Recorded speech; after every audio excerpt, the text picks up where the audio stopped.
காமராஜர்.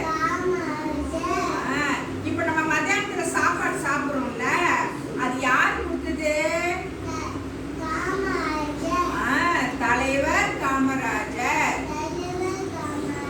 அவருக்கு நன்றி சொல்லலாமா?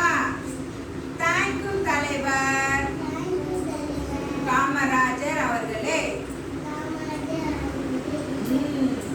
தேங்க்ஸ் சொல்லணும்ல, அவர் நமக்கு சாப்பாடு கொடுத்தாருல மத்தியானத்துல. சரி, கல்வி நம்ம இப்ப படிக்கிறோம்ல, கவர்மெண்ட் ஸ்கூல்ல எல்லாம் படிக்கிறாங்கல்ல, இலவசமா புக்கெல்லாம் யார் கொடுத்ததுன்னா இவர் தான் கொடுத்தாரு. சரியா? நம்ம படிக்கிறதுக்கு மத்தியானத்துல சாப்பிடுறதுக்கு யார் கொடுத்தது? தலைவர் காமராஜர். இன்னைக்கு அவருக்கு என்னது? இன்னைக்கு அவருக்கு என்ன?